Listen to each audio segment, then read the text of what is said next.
Amén. Muy bien. Bueno, vamos a comenzar entonces. Vamos a dirigirnos a Devarim, Devarim capítulo 26. Perdón. Antes queremos, antes quisiéramos manifestar los temas de nuestra porción de la Torá. Estos son los temas, los vamos a ir viendo. Los voy a poner en la pantalla. Aquí está.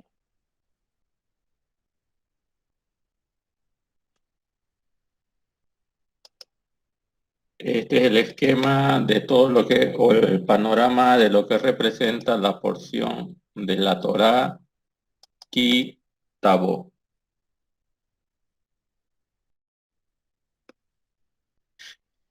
Porción Ki Tabo comienza en Devarim 26, es la número 50, es la porción de la Torá número 50, y comienza con el capítulo 26 en el verso 1, cuando dice: entonces sucederá que cuando entres en la tierra que Adonai tu Elohim te da por heredad.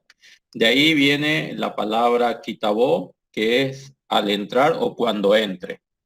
Ya los temas que tenemos de esta porción de la Torá, de Barín 26:1 dice: los primeros frutos y el macer, el diezmo. Desde el Pasuk 16 tenemos exhortaciones finales. En Devarim 27:1 vamos a ver sobre lo que se escribieron en piedras. Las piedras inscritas en el altar del monte Val. En Devarim 27:11 vamos a ver sobre las maldiciones. En Devarim 28, bendiciones por la obediencia. Pero a partir del verso 15 empiezan las advertencias contra la desobediencia.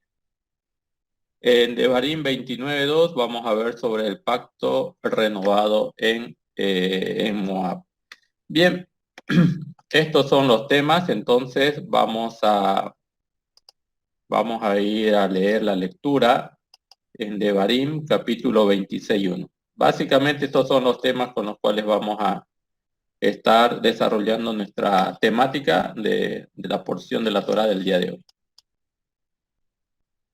Muy bien, alguien que lo quiera leer, lo pueden leer desde su Biblia, su Torá que tengan a mano. Ponemos esto siempre en la pantalla, pero no significa que sigamos esta versión. Hay varias versiones. Lo importante es que podamos leer y sacar enseñanzas de los pasukim de la Torá. Hoy estamos en Devarim, capítulo 26, del verso 1. ¿Alguien que lo pueda leer, por favor?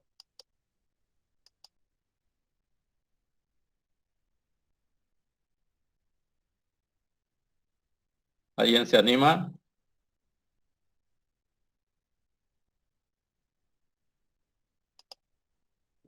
¿Nadie?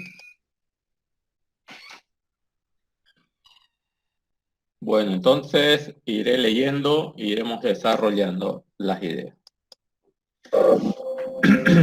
Dice Devarim 26:1 en Parashat Kitabó: acontecerá que cuando entres a la tierra que te da como herencia el Eterno, tu Elohim, y la poseas y habites en ella, tomarás de las primicias de todos los frutos del suelo, que tomarás de tu tierra que te da el Eterno, tu Elohim, y los colocarás en un canasto e irás al lugar que ha de elegir el Eterno, tu Elohim, para que su nombre descanse allí.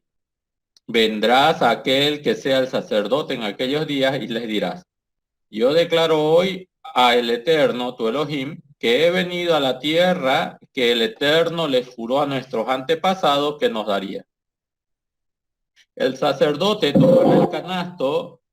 Perdón, ¿alguien quiere ingresar? El sacerdote tomará el canasto de tu mano y lo colocará sobre el altar que el Eterno, de el Eterno, tu Elohim. Entonces proclamarás y dirás ante el Eterno, tu Elohim: un arameo trató de destruir a mi antepasado. Descendió a Egipto y habitó allí. Eran pocos en número y allí se transformó en una nación grande, fuerte y numerosa.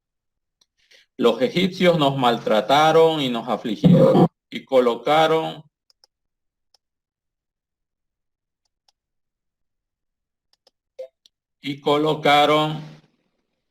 duros trabajos sobre nosotros. Entonces clamamos ante el Eterno, el Elohim de nuestros antepasados, y el Eterno oyó nuestra voz y vio nuestra aflicción, nuestra congoja y nuestra opresión. Permítame un momento.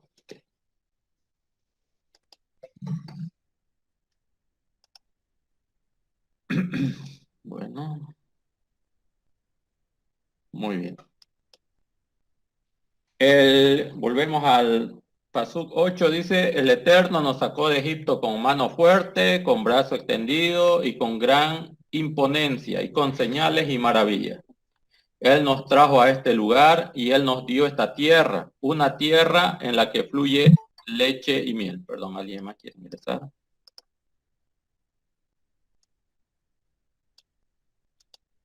Okay.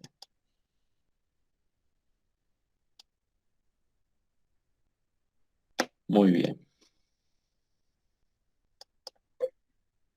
Y dice el 9, Él nos trajo a este lugar, Él nos dio esta tierra, una tierra en la que fluye leche y la miel. Ahora, he aquí que he traído las primicias del suelo que tú me diste, oh Adonai, y las colocarás ante el Eterno, tu Elohim, y te postrarás ante el Eterno, tu Elohim. Te alegrarás con toda la bondad que te dio el Eterno, tu Elohim, a ti y a tu familia, tú y el levita y el prosélito que está entre vosotros. Cuando hayas terminado de separar todos los diezmos de tus granos del tercer año y el año del diezmo, se los darás al levita, al prosélito, al huérfano y a la viuda, y ellos lo comerán en tus ciudades y se saciarán. Entonces dirás ante el Eterno, tu Elohim, he separado las cosas santas de la casa y también se las he dado al levita, al prosélito, al huérfano y a la, de acuerdo con los preceptos que me ordenaste. No transgredí ninguno y no he olvidado. El 26:14. No comí de ella en mi luto intenso en un estado de pureza y no di de ellas para las necesidades de los muertos. Obedecí la voz del Eterno, mi Elohim, actué de acuerdo con todo lo que tú me ordenaste. Contempla desde tu sagrada morada, desde los cielos, y bendice al pueblo de Israel y al suelo que nos diste, tal como juraste a nuestros antepasados, una tierra en la que fluye la leche y la miel. En ese día, el Eterno tu Elohim te ordena que realices estos decretos y estas ordenanzas, y los observarás y los realizarás con tu corazón y con toda tu alma. Hoy has distinguido al Eterno para que sea Elohim para ti y para caminar en todos sus caminos, y observar todos sus decretos y preceptos y sus estatutos para obedecer su voz. Muy bien, vamos a quedar en esta parte. Hemos leído el capítulo 26. Del verso 1 al verso 17. Vamos a tratar de ir desarrollando algunas ideas con relación al estudio de la parasha. Muy bien, entonces vamos a comenzar nosotros con el desarrollo. Cualquier intervención, cualquier aporte, cualquier pregunta que ustedes tengan, ya saben, pueden hacerla, pueden participar, de tal manera que en este estudio todos podamos, siempre que sea en el sentido de la porción de la Torah, va a ser muy bienvenido. ¿Ya? Esto no es una prédica, no es una... es un estudio, así que los aportes están muy bienvenidos de alguna de las participaciones que ustedes, o de alguna de las opiniones que ustedes quisieran compartir entre nosotros. Pues bien, Parashá Ki Tavo, entonces habíamos dicho que es la porción número 50. Esta porción ya nos va a situar en un tiempo muy importante. Estamos cerca de llegar a las altas fiestas del séptimo mes. Y cuando llegamos nosotros a estas porciones, sabemos que tenemos que intensificar un poco nuestra conexión y comunión con el Eterno, con el Creador. Y estamos llevando a cabo nuestros rezos, nuestras plegarias. Usted puede seguir algún sidurim, el de la Selijot, que vea por conveniente, o simplemente apartar un tiempo, separar un tiempo, consagrar un tiempo cada día, en estos días, a fin de que usted pueda con sus propias palabras también expresar, vamos a decir así, arrepentimiento, es decir, pedirle al Eterno que pase por alto nuestras transgresiones que a lo largo de este año y compromisos en los cuales no hemos podido cumplir, o en las situaciones en las cuales algunos preceptos hemos violentado de manera, puede ser, de manera, ¿cómo podemos decir? Sin querer, es decir, sin intención de quererlas violentar. Y en otros casos, posiblemente, a pesar de que tomamos una decisión, decidimos por no poner por obra alguna de las mismas, pero este es el tiempo, ¿no? Este es el tiempo en que nosotros debemos buscar esa conexión con el Eterno, esa corrección en nuestro ser, a fin de que, llegado a las fiestas, empezando por Yom Teruah y luego Yom Kippur, podamos pasar los juicios y ser sellados para un año de mucha bendición. Entonces, no se olviden, las plegarias son muy importantes en estos días. Necesitamos estar, como dijo el Mashiach, limpiando por dentro nuestros vasos, cada uno de nosotros, para que posiblemente el año que viene, que está pronto a comenzar, podamos constituirnos en vasos de honra para el Eterno. Pero este es el tiempo de labor del corazón, el trabajo del corazón. No debemos descuidar. Sé que apartamos tiempo para el estudio de la Torá, pero también apartemos tiempo para los rezos, las plegarias, las oraciones, las peticiones, y para pedirle al Todopoderoso que mire con agrado nuestras súplicas, a fin de que podamos nosotros, como lo dice el profeta Isaías, entrar en juicio con él y que nuestros pecados sean limpios, emblanquecidos, y de esa manera tenga sentido todo lo que vamos a hacer en Yom Teruah, en Yom Kippur y también en la festividad de Sukkot.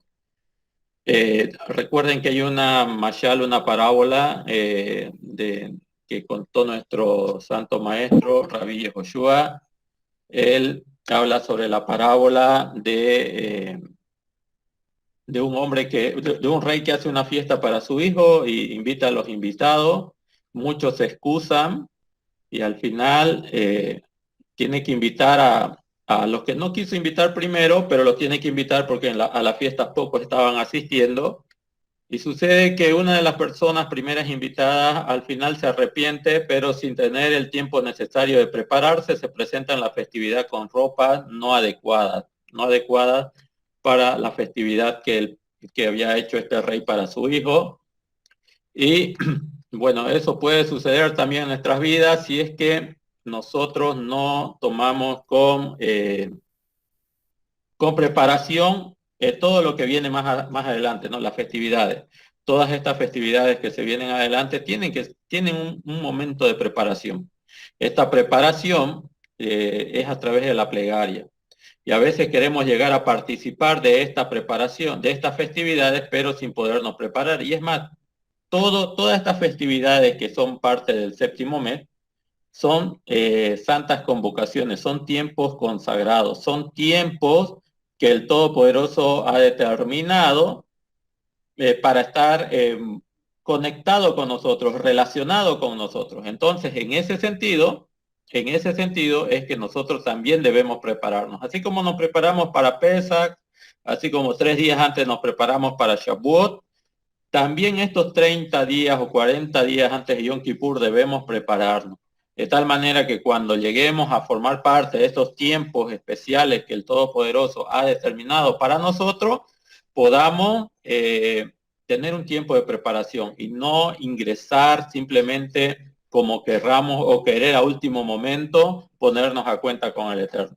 Mire que no solamente con el Eterno, en todo este tiempo también tenemos que buscar que el Creador perdón, que nuestra relación con el prójimo, nuestra relación con nuestro semejante no se vea fracturada. Si hemos causado un mal a alguien, poder ir a reparar el daño que hemos causado. Y si alguien en su naturaleza ha podido ofendernos o hacer algo malo para contra nosotros, bueno, si él viene a pedir perdón o disculpas, nosotros estar prestos para poder perdonar, ¿no? Porque el maestro también nos enseñó que si no perdonamos a los que nos ofenden, el Hashem tampoco perdonará nuestras ofensas. Entonces, este es un tiempo de preparación. Un tiempo de preparación. Yom Teruá, como lo hemos manifestado, lo hemos estado manifestando con anterioridad, Yom Teruá va a ser el momento especial donde se van a pesar nuestras almas. Cada año tenemos esta cita con el Creador y cada año nosotros somos pesados. En Yom Teruá nuestras almas son pesadas, son juzgadas y algunos van a ser inscritos en el libro de la vida de los Sadikim y otros van a tener que esperar el veredicto hasta Yom Kippur, y en Yom Kippur se va a sellar el veredicto. Pero todo este tiempo previo, todos estos días previos, antes de las altas fiestas del mes séptimo, son tiempos de humillación, ¿no? De humildad, de buscar esa humildad dentro de cada uno de nosotros. Nadie se va a arrepentir por usted, mi hermano, mi hermana. Este es un trabajo que usted lo tiene que hacer. Tiene que separar tiempo. Se nos aconseja, ya esto lo hemos dicho también, se nos aconseja poder hacer las plegarias entre las 10 de la noche y las 5 de la madrugada. Ese es el horario específico o especial para que el atributo de la misericordia del Creador pueda manifestarse en cada uno de nosotros. Si usted por alguna razón no lo puede hacer en ese intervalo de horario, no importa, aparte un tiempo en estos días y ese tiempo que sea dedicado solo a la plegaria, solo a buscar introspección, buscar una conexión de humildad para con el Eterno. No lleguemos a las altas fiestas sin preparación. No lleguemos a las altas fiestas habiendo tenido tiempo para todo, pero no para la plegaria. Entonces, es muy importante todo aquello. Bien, entonces para Shaki Tabó ya nos va encendiendo las luces, nos encienden las alarmas, por así decirlo, para ir preparándonos, no nos queda mucho tiempo. El 6 de septiembre en el calendario gregoriano es ya la víspera de Yom Teruá, y ese atardecer es que nosotros nos reunimos en las comunidades para participar de Yom Teruá, ¿no? El toque del shofar y sus leyes que tiene. Así que no nos queda ya mucho tiempo. 2 semanas, si no me equivoco, un poquito menos, un poquito más, y entramos a ser juzgados nosotros ante el Eterno. Así que, hermano, prepárese, busquemos prepararnos y que sea el Creador quien en este tiempo está presto a ayudarnos a crecer, ayudarnos a vencer nuestros problemas, todo aquello que nos ha ligado a una vida de frustración este año pasado. Bueno, identifiquemos cuáles fueron las causas a fin de que podamos alcanzar misericordia, alcanzar gracia ante sus ojos y que Él pueda perdonarnos. Sabemos que Él ve el esfuerzo que usted hace, pero para que restauración a nuestra vida. Muy bien, entonces vamos a comenzar con el estudio de la porción Kitabó. Habíamos dicho que esta parashá comienza con el deber de traer bikurim, los primeros frutos al templo. Los sabios nos han dicho que cuando miramos los versículos de esta parashá más de cerca, vemos algunos principios profundos que pueden servir como modelo para la conducta personal de cada uno de nosotros. Estas reglas que vamos a ir viendo son las que van a ir desarrollándose, por así decirlo, en la construcción de nuestra vida espiritual. Sin embargo, esto de los bikurim solo aplica cuando infundimos los principios importantes de bikurim en nuestro corazón. Porque recordemos nosotros, esto es importante que lo entendamos, Israel, dentro del contexto de las escrituras, es visto como las primicias, es visto como pueblo que representan las primicias para el Eterno, ¿ya? Y cuando nosotros hablamos de Israel, tenemos que manifestar, bueno, generalmente las escrituras van a manifestar a nosotros que cada miembro del pueblo de Israel es como un árbol y que de ese árbol se esperan frutos, ¿ya? Ustedes van a encontrar muchas enseñanzas en las escrituras donde al hijo de Israel se lo considera como un árbol y este árbol tiene que manifestar frutos, tiene que dar frutos. Pero en sí, Israel como pueblo es el primogénito, son como las primicias. Entonces, cuando nosotros aprendamos a internalizar este concepto de poder entender de que somos frutos o somos árboles que tenemos que dar fruto, hay frutos que tienen que ser consagrados. Hay frutos que tienen que ser consagrados, en este caso, dentro del pueblo de Israel, y son los bikurim. Entonces, comenzaremos diciendo que Kitabó, a diferencia de la anterior porción de la Torá, que era Kitetse era cuando salgas a la guerra, hoy se nos dice cuando entres en la tierra. Los sabios del pueblo de Israel nos dicen que esto tiene que ver con cada alma que viene a este mundo. Recordemos nosotros, cada uno de nosotros en los mundos superiores, en el mundo donde se crearon las almas, todos teníamos un servicio adecuado al Eterno. Nuestras almas servían al Creador de manera adecuada. No había una oposición que nos impida servir al Creador, y eso lo sabía el Creador. Pero el Creador determina que en determinado momento, sobre todo en este mundo, en un tiempo determinado, nuestras almas puedan venir y conectarse con este mundo. Y esto sucede en el momento de la concepción del ser humano, cuando el Eterno le dice al alma que necesita que venga aquí a la tierra. Dicen los sabios que el alma en sí al principio se resiste, no quiere dejar esa naturaleza espiritual donde uno le sirve al Creador de manera espontánea, sin límites, sin oposición, o sea, de una manera donde nuestro servicio es adecuado para el Eterno, esto hablando de mundos superiores, pero cuando se le informa al alma que tiene que venir a este mundo, ella como que se resiste y no quiere venir. Pero el Eterno, sabiendo que tiene que manifestarse en nuestro ser algunas condiciones para refinarnos, entonces manda nuestras almas y nosotros venimos y nacemos en determinada familia. Venimos y nuestra alma tiene contacto con este mundo, se le provee de un cuerpo y ahora el servicio del alma va a ser en conjunto con el cuerpo.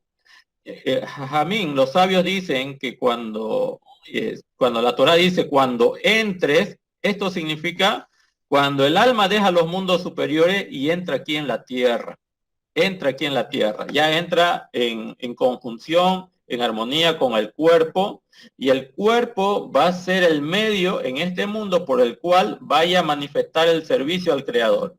Dijimos nosotros que en una oportunidad que las acciones que nosotros hacemos, las acciones que nosotros realizamos, se la pueden hacer a través del cuerpo. Muchas de las acciones en las misbot se las hacen a través del cuerpo. Y esto va a funcionar siempre y cuando nuestra alma gobierne a nuestro cuerpo. Entonces, Kitabó significa cuando entres en la tierra, pero cuando entres a la tierra. Es decir, usted, yo y cualquiera de las personas en este mundo vino a este mundo con un propósito.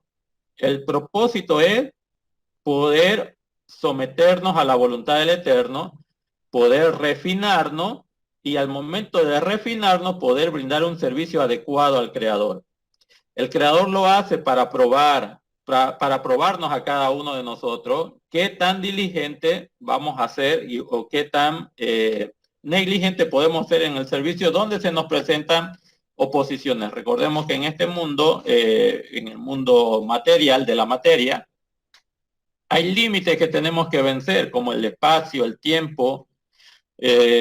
Para cumplir con el eterno tenemos que ser diligentes y no dejar que el tiempo se sobreponga a nosotros. Por ejemplo, cuando recibimos el Shabbat, hay un momento específico que lo tenemos que hacer. Después de eso no podemos hacer algunas cosas y antes de eso tampoco.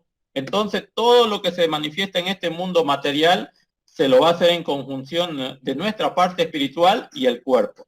De ahí que el cuerpo es el medio por el cual nosotros podemos realizar las acciones en este mundo. A pesar de que nuestro corazón y nuestra alma tengan buenas intenciones para con el Creador, porque esto es natural del alma, le quiere servir al Creador, muchas veces la limitación y la oposición la vamos a encontrar cuando esas intenciones se tienen que armonizar con el cuerpo. Entonces, aquí cuando entres a la tierra, representa nuestra alma, que viene a servir al Creador en este mundo. Y a la medida de que se apegue a la voluntad del Eterno en este mundo, va a tener recompensas en el mundo por venir. Y en la medida de que se aparte de la voluntad del Eterno en este mundo, pues va a perder esas recompensas en el mundo por venir. Inclusive puede llegar a no formar parte del mundo por venir. Y eso sería muy triste porque nuestra naturaleza espiritual en el mundo de las almas, todos nosotros teníamos la intención de servir al Creador. Eso es innato del ser humano. Todo el mundo quiere servir al Creador. Pero llegado a este mundo, en este mundo están las pruebas, las tentaciones, tiene que vencer esas barreras para manifestarle al Eterno que de verdad quiere ser merecedor de las bendiciones que Hashem tiene preparado para cada uno de nosotros. Entonces, el objetivo de que nuestras almas vienen a este mundo son para recibir bendiciones. ¿Cuál va a ser el medio para recibir las bendiciones? Vamos a ser probados en cuanto a la obediencia. Si somos obedientes o no somos obedientes para con el Eterno. Entonces, eso es lo que dicen los sabios en relación al término Kitabó, cuando entres a la tierra, que te da como herencia el Eterno, tu Elohim, y poseas y habites en ella. Esto es tener el control de todas nuestras acciones, es tener el control de todos nuestros estímulos y redireccionarlo, canalizarlo en el sentido de obediencia al Eterno. Esto no se consigue, en este mundo no se consigue de la noche a la mañana, se tiene que trabajar. Y para eso venimos, nuestras almas vienen para trabajar. Como resultado del trabajo, nosotros vamos a tener verajot o vamos a tener maldiciones, reproches, no sé, amonestaciones. Pero vuelvo a reiterar, en el mundo de las almas, cada uno de nosotros, todos servíamos al Eterno sin oposición y con alegría. Todos, absolutamente todos. Pero en este mundo venimos para probar nuestra obediencia a través de las pruebas y las tentaciones que presenta este mundo material. Por eso, si es que usted siente que no ha avanzado mucho en este año que está terminando y que va a comenzar otro, si usted siente que se siente frustrado en el sentido de que no alcanzó algunos objetivos que se trazó, está a tiempo, está a tiempo. Todos estamos a tiempo. Y Yom Teruah, Yom Kippur y Sukkot traen ese mensaje de esperanza. Todo lo que vivimos es un aprendizaje. Y del aprendizaje tenemos que sacar conclusiones positivas para nuestra alma. Hermano, usted tiene que cuidar de su alma. Nadie se la va a cuidar.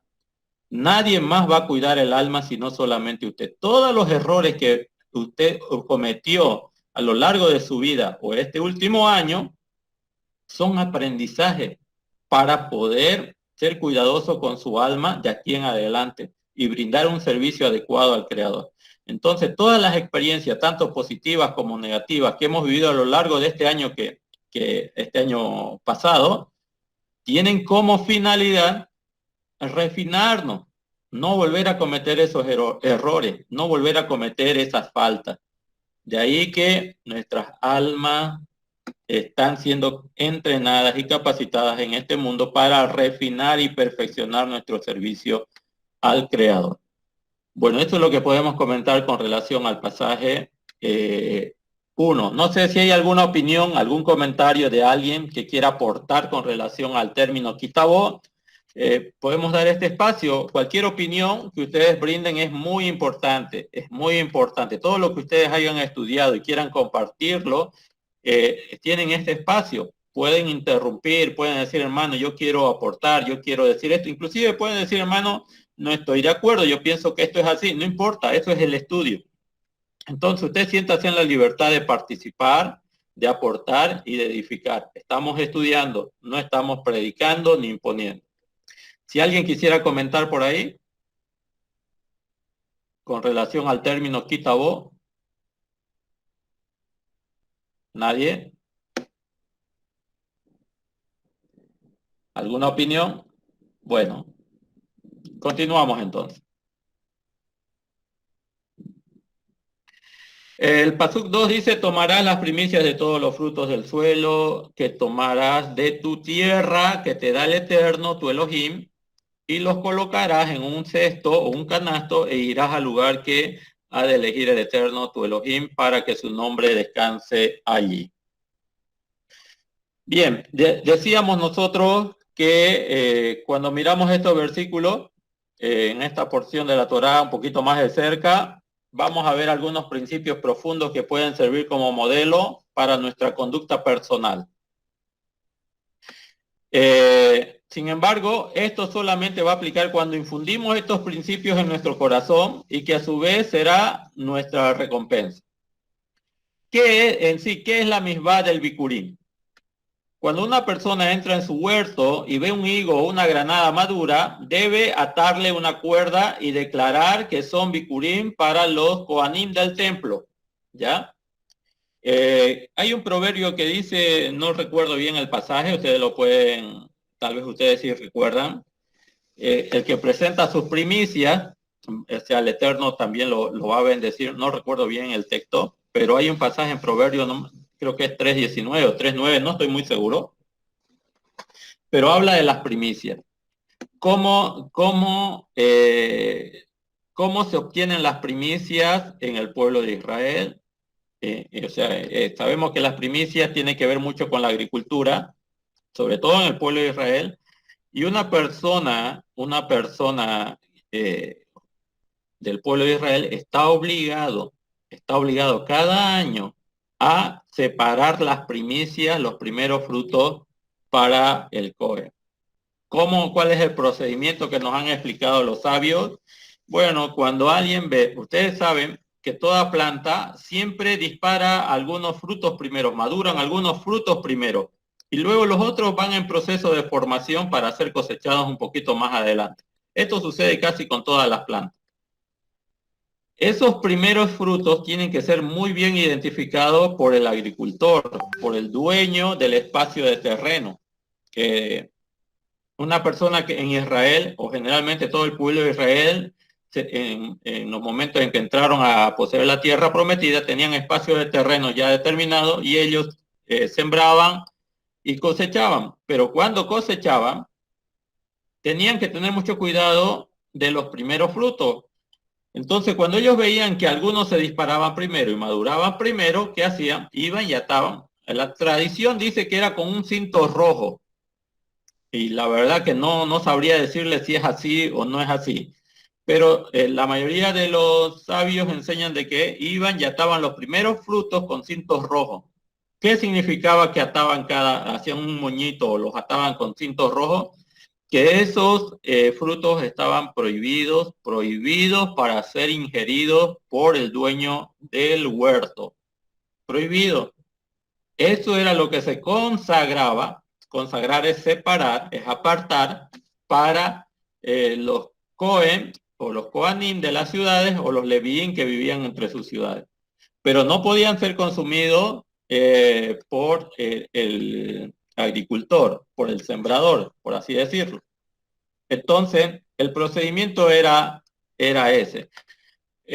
Fíjense cómo nos va a decir aquí el texto, es muy interesante, es muy explícito el texto de la Torá. El Pasuk 3 dice, el 2 dice, tomarás las primicias de todos los frutos del suelo que tomarás de tu tierra que te da el Eterno, es decir, del lugar donde está el sembradío. Dice tu Elohim, y los colocarás en un canasto, o sea, antes de colocarlo en un canasto ya tuvieron que ser identificados. Cuando ya están maduros esos primeros frutos, son cosechados, puestos en un canasto, e irás al lugar que te ha de elegir el Eterno, tu Elohim, para que su nombre more y descanse allí. Bien, aquí tenemos que aclarar algo. En el desierto nadie sabía cuál iba a ser el lugar que el Eterno iba a escoger. Nadie. Nadie lo sabía. Cuando entran en la tierra de Israel y el arca es transportado por el rey David, ya habiendo pasado mucho tiempo, el Eterno escoge a Jerusalén y le pide que se traslade a ese. En realidad tenían que trasladarlo a ese lugar, pero no se pudo en primera instancia. Y luego va a ser Salomón quien va a traer todas las cosas a ese lugar. Pero ese es el lugar que el Eterno escoge. En los días de Moshe, obviamente, cuando es dada esta porción de la Torá, no estaba establecido así. Así que esto tiene implicancia con el santuario. Ya, esto de traer los frutos, las primicias, los bikurim, tiene implicancia con el santuario. Entonces dice, vendrás a aquel sacerdote, dice el Pasuk 3, en aquellos días y les dirás, yo declaro hoy, ahí tiene que hacer una declaración, tiene que hacer una confesión, un bidui, tiene que confesar, el ofertante no puede acercarse simplemente y entregar el cesto sin expresar una declaración. En ese sentido, se nos ordena, o sea, el bicurín no estaría completo si no hacemos la declaración que dice acá. Yo declaro hoy al Eterno, tu Elohim, que he venido a la tierra que el Eterno le juró a nuestros antepasados que nos daría. En ese momento, según el Pasuk 4, dice, el sacerdote tomará el canasto de tu mano y lo colocará sobre el altar del Eterno, tu Elohim. Entonces, una vez que recibe eso el Cohen, el ofertante va a proclamar lo siguiente. Entonces proclamarás y dirás, ante el Eterno tu Elohim, un arameo trató de destruir a mi antepasado. Él descendió a Egipto y habitó allí. Eran pocos en número y allí se transformó en una nación grande, fuerte y numerosa. Pregunta a la sala, como dice el Rab Benjamin. El arameo que trató de destruir a mi antepasado, ¿quién fue? ¿Cómo se llamaba? ¿Alguien sabe?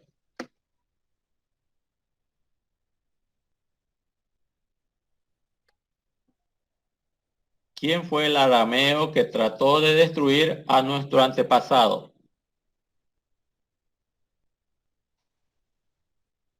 ¿De quién está hablando la Torá? ¿De Abraham? ¿De Isaac? ¿De Jacob? ¿De quién está hablando?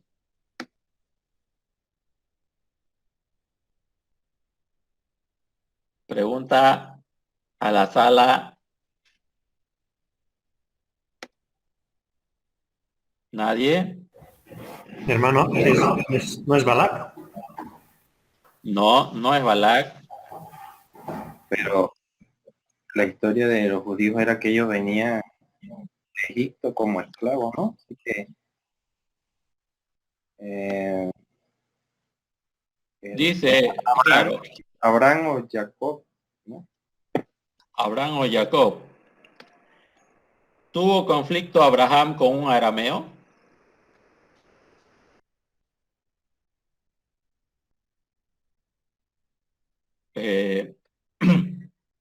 ¿A quién se está refiriendo aquí el texto de la Torá? Un arameo trató de destruir a mi antepasado. Él descendió a Egipto y habitó allí. Eran pocos en número y allí se transformó en una nación grande, fuerte y numerosa. Labán. Sí, en la banca. Que en la lectura pasada, para allá pasada, hablaron algo así de Labán, creo. Labán. Mano, Carlos, ¿usted quiere decir algo?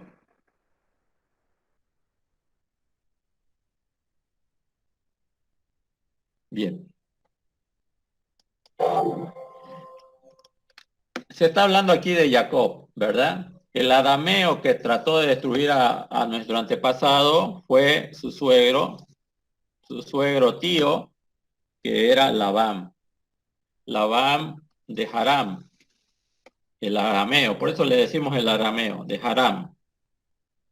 ¿De qué manera quiso destruir a nuestro padre Jacob? ¿De qué manera quiso destruirlo?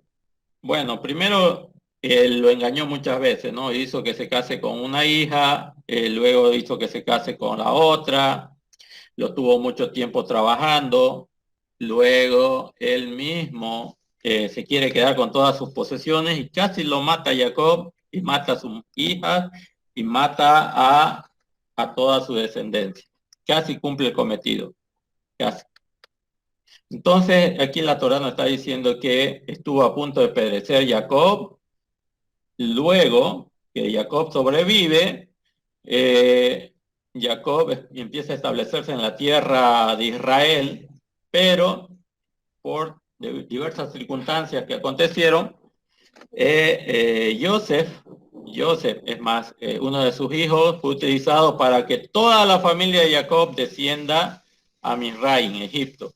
Y habitó 17 años en Egipto. Estando en Egipto, a la muerte de Jacob, el pueblo se hizo, primero eran 70 almas, luego se hizo una nación muy numerosa. Tanto así que el faraón tuvo miedo de los hijos de Israel y ustedes saben lo que acontece, planifica la destrucción, planifica cómo poder destruir a los hijos de Israel. Sin embargo, el pueblo de Israel sale como una nación grande y fuerte y numerosa. Recién se considera un pueblo cuando salen con Moshe. Entonces, el contexto está hablando de Jacob. Y cuando ellos estaban en Egipto, dice, entonces clamamos ante el Eterno, el Elohim de nuestros antepasados, y el Eterno oyó nuestra voz y vio nuestra aflicción, nuestra congoja y nuestra opresión. Lo interesante de todo esto, que esto lo tiene que decir el que presenta las primicias. El que presenta los bicurín tiene que decir un arameo, trató de destruir a mi antepasado. Él descendió a Egipto y habitó allí. Eran pocos en número y allí se transformó en una nación grande, fuerte y numerosa. Los egipcios nos maltrataron y nos afligieron y colocaron duros trabajos sobre nosotros. Entonces clamamos ante el Eterno. Todo eso lo tiene que manifestar el ofertante.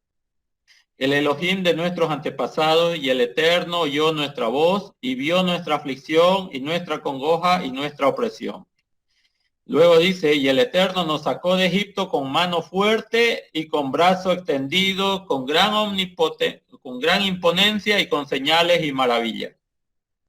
Él nos trajo a este lugar, y esto es lo interesante.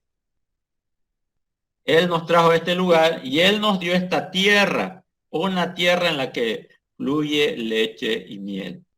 Y ahora he aquí que he traído los bicurim del suelo que tú me diste, oh Hashem. Dice luego, y las colocarás ante el Eterno tu Elohim, y te postrarás ante el Eterno tu Elohim. Impresionante. En bicurim se hace esta declaración. ¿Cuándo es la festividad de bicurim? ¿Quién sabe? ¿Qué tiempo del calendario hebreo es bicurim? ¿Alguien sabe?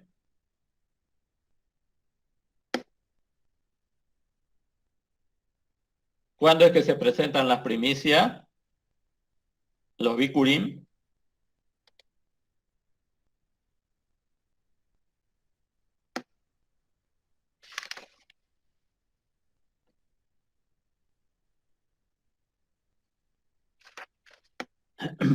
¿Nadie? Hay tres momentos en que se presentan los bikurim. Hay bikurim de la cebada, esto es para Pesaj. Hay bikurim del trigo, las primicias del trigo, esto es para Shavuot. y hay este bikurim que es de los primeros frutos. ¿Cuándo se presentan estos bikurim? ¿Alguien sabe?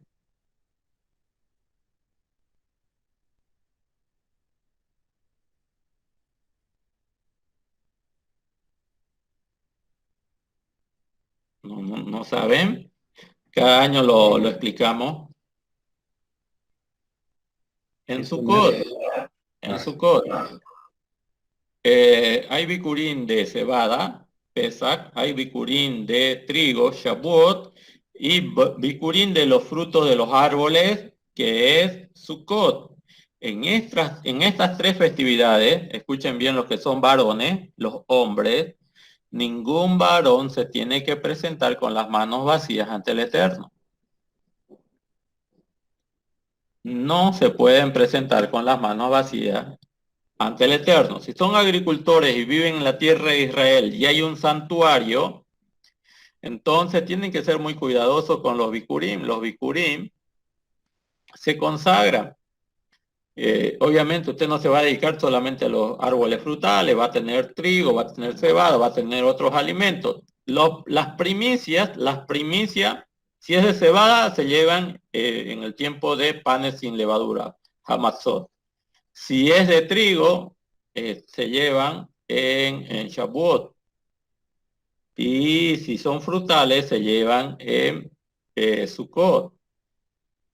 Entonces, los varones se nos ordena que en estos días no nos presentemos con las manos vacías. No le podemos decir al Eterno, tú no me has derramado bendición sobre mi vida. No le podemos decir eso. Tenemos que presentar nuestros bikurim. Ahora, en este caso, cuando se llevan los bikurim en un cesto, se presentan ante el Cohen, hacen las declaraciones. Todo esto tiene un objetivo. El Eterno nos los va a manifestar. ¿El objetivo cuál es? Dice, el 10 dice, y ahora he aquí que he traído las primicias del suelo que tú me diste. Le estamos declarando al Eterno. Oh Hashem, y las colocarás ante el Eterno tu Elohim y te postrarás ante el Eterno tu Elohim. Te alegrarás con toda la bondad que te dio el Eterno. Impresionante. Te alegrarás con toda la bondad que te dio el Eterno, tu Elohim, a ti y a tu familia, tú y el levita y el prosélito que está entre vosotros. Cuando hayas terminado de separar todos los diezmos de tus granos del tercer año, el año del diezmo, se los darás al levita, al prosélito, al huérfano y a la viuda, y ellos lo comerán en tus ciudades y se saciarán. Entonces dirás al Eterno tu Elohim, he separado las cosas santas de la casa y también se las he dado al levita, al prosélito, al huérfano y a la viuda, de acuerdo con los preceptos que me ordenaste. No transgredí ninguno de tus preceptos y no he olvidado. Nunca comí de ellas en mi luto intenso, no las consumí en un estado de impureza y no di de ellas para las necesidades de los muertos. Obedecí la voz del Eterno, mi Elohim, y actué de acuerdo con todo lo que tú me ordenaste. Y ahora sí, el 15 dice, contempla desde tu sagrada morada, perdón, alguien quiere ingresar. Ok, contempla desde tu sagrada morada, desde los cielos, y bendice tú al pueblo de Israel y al suelo que nos diste, tal como juraste a nuestro antepasado, una tierra que fluye leche y miel. Entonces, es obvio, hermano, quiero que se entienda bien esto, es obvio que este precepto te vuelve un sadik. Escuchen bien, este precepto te vuelve un sadik. ¿Por qué? El sadik va a manifestar que haya justicia dentro del pueblo de Israel. Cuando una persona separa esos frutos, y fíjense que en la declaración dice, yo no los comí y a pesar de que estaba en mi luto, en mi necesidad, no los comí, eran consagrados. Se lo dio al levita, al sacerdote, se lo dio al pobre, al huérfano, al extranjero, a la viuda. ¿Por qué? Porque eso es justo. si el Eterno te bendice y tú tienes como primicia, lo primero es pensar en las necesidades del prójimo, entonces eso te coloca en una posición de sadik. Para eso es que nos da Hashem, para eso es que nos da Hashem lo que va a representar la misma de los bikurim. Los bikurim no son consumidos por el agricultor que los cosecha, no les pertenecen y no debe utilizarlo en su propio beneficio.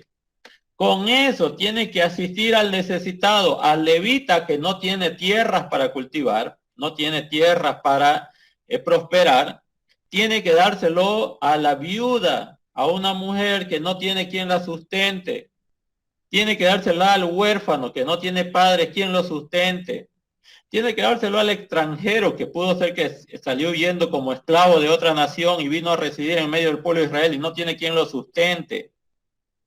Entonces, todo esto que nos pide Hashem acerca de los bikurim, tiene que ser utilizado en la asistencia social del pueblo de Israel, de los más desprotegidos, de los más necesitados. Y lo primero que se le tiene que presentar al Eterno es eso, decirle, por lo menos lo que estamos viendo, es expresarle a Hashem, aquí traigo todo esto para que el pobre tenga para comer.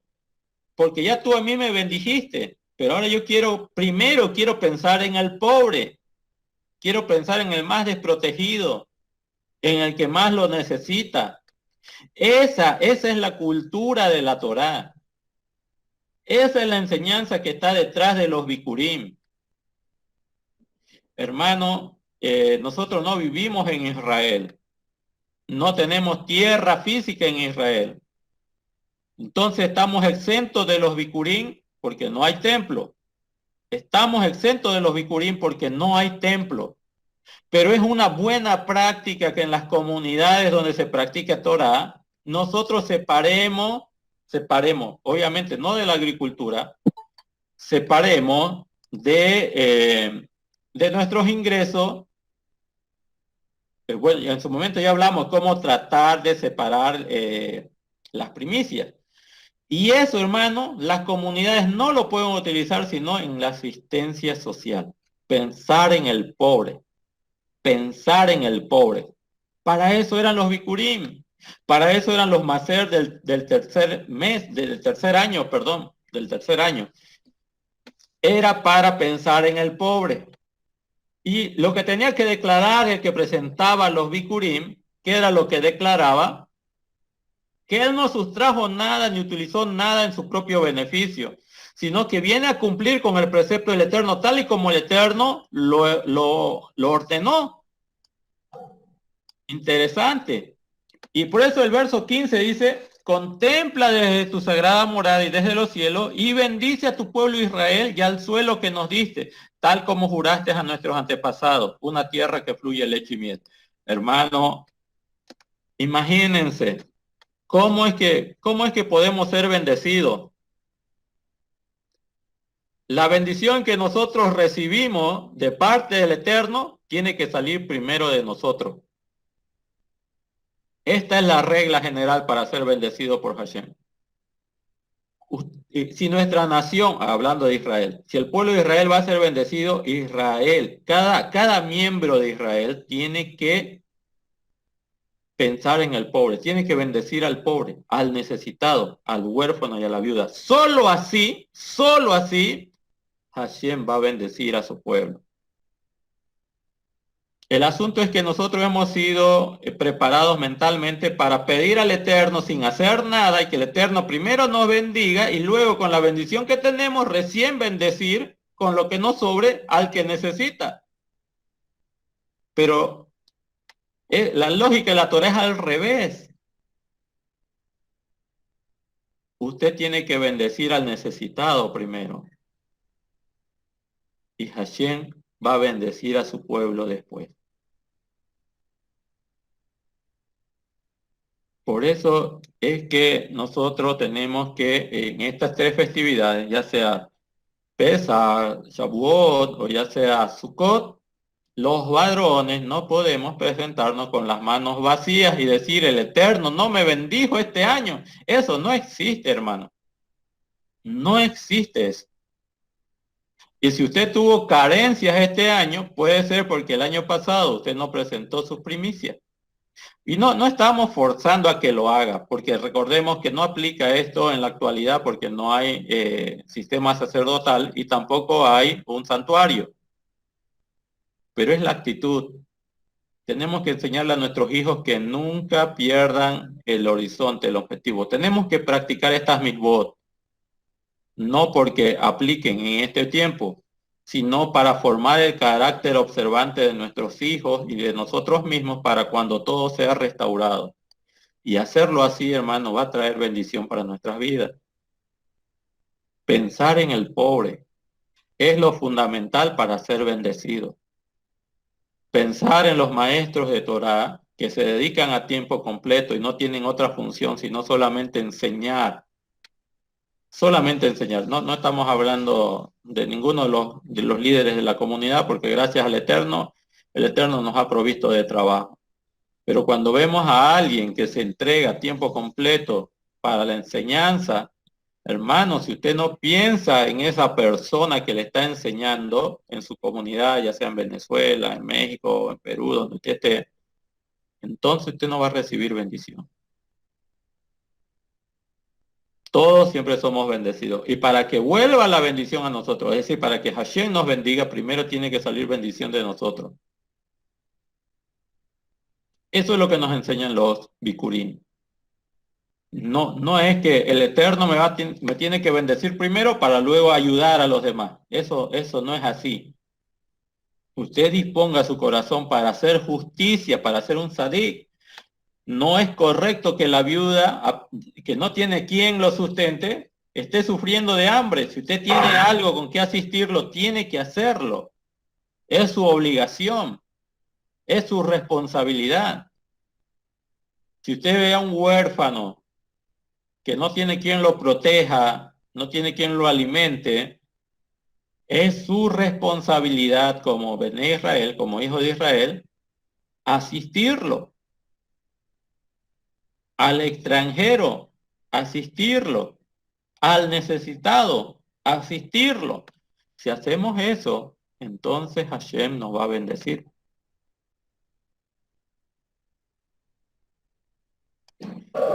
El 16 dice, este día el Eterno tu Elohim te ordena que realices estos decretos y estas ordenanzas y los observarás y los realizarás con todo tu corazón y con toda tu alma. En esto, hermanos, nosotros tenemos que poner toda nuestra intención, toda nuestra kavaná, todo nuestro, podemos decir, toda nuestra fuerza, tratar de cumplir con los bikurim. Vuelvo a reiterar, estamos en el exilio, no todos somos agricultores. Esto aplica cuando hay templo. Sí, es correcto. Si usted quiere, hoy no lo hace. Pero si usted no lo hace, no lo va a poner en práctica. Y cuando llegue la restauración de todas las cosas, capaz que usted no lo vaya a hacer. Mejor vaya practicando hoy. No como algo obligatorio, porque no lo es. No hay las condiciones de hacerlo. Pero podemos aprovechar estas fiestas, Pesach, Shavuot y Sukkot, para presentar recursos monetarios como primicias y ayudar a los pobres. Porque como dijo el Mashiach, a los pobres siempre los vamos a tener. Siempre vamos a tener pobres. Entonces, no es correcto nosotros disfrutar de la bendición del Eterno y los demás que estén viviendo en una injusticia, que no tengan ni para el sustento. No es ese el propósito de la Torah. Bueno, hasta aquí, no sé si hay preguntas, algún comentario, algún aporte, alguna contradicción, alguna opinión, todo es bienvenido, algo que ustedes quisieran compartir.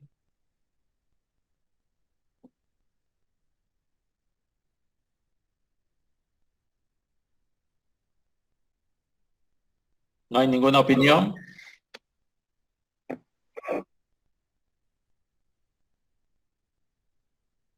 Muy bien. Vamos a seguir leyendo entonces el 26 del 17 al 19. Dice, hoy has distinguido a el Eterno para que sea Elohim para ti y para caminar en todos sus caminos y observar todos sus decretos, sus preceptos, sus estatutos y para obedecer su voz. Y el Eterno te ha distinguido hoy para que seas para él un pueblo atesorado, tal como él te dijo, y para que observes todos sus preceptos y tenga supremacía sobre todas las naciones que él hizo para exaltación, renombre y esplendor. Y para que seas un pueblo santo a Hashem, tu Elohim, tal como él habló. Muy bien, entonces Bikurim como que resume en parte también el propósito de la Torá. El propósito de la Torá es que seamos un pueblo diferente a los otros pueblos, que les enseñemos a caminar en el camino de la justicia a los otros pueblos. Ven que en algunas nacionalidades hay asistencia social, hay personas que se dedican a asistir a los más necesitados, pues eso es de la Torá. Eso es un legado del pueblo de Israel. No se puede abandonar a los necesitados de ninguna cultura. Hermano, cuando usted no ayuda a alguien, voy a poner un ejemplo, de mi ciudad, de Bolivia, en Santa Cruz de la Sierra, cuando nosotros no nos preocupamos por el que está en los canales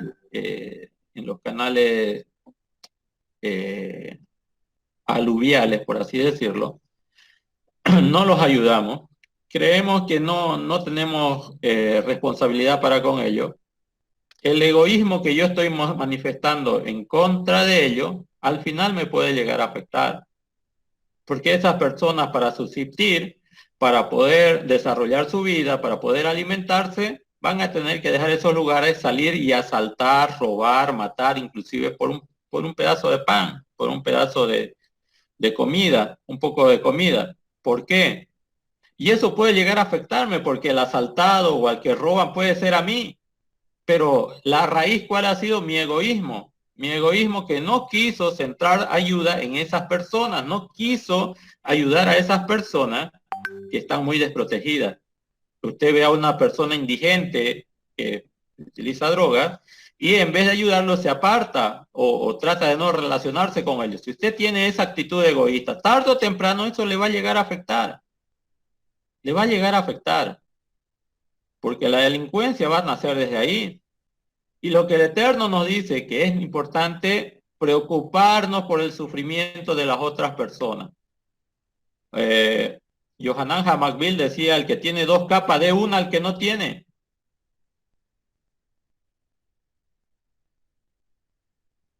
El que tenga para comer, dé al que no tiene. Esos son mishpat de justicia. La justicia. En la sociedad es una persona que no se involucra en las necesidades de otra persona, tarde o temprano va a sufrir la violencia, va a sufrir los atracos, va a sufrir toda esa ola de violencia que pueden desencadenar. Pero el origen, ¿cuál es? El egoísmo. El egoísmo de las personas que teniendo cómo ayudar, no lo hacen. Entonces la Torá lo que nos está diciendo a nosotros es que nos preocupemos. Y de esa manera seremos un ejemplo para las naciones. Seremos un tesoro para el Eterno. Para que observemos todos sus preceptos y tengamos supremacía sobre todas las naciones que Él hizo.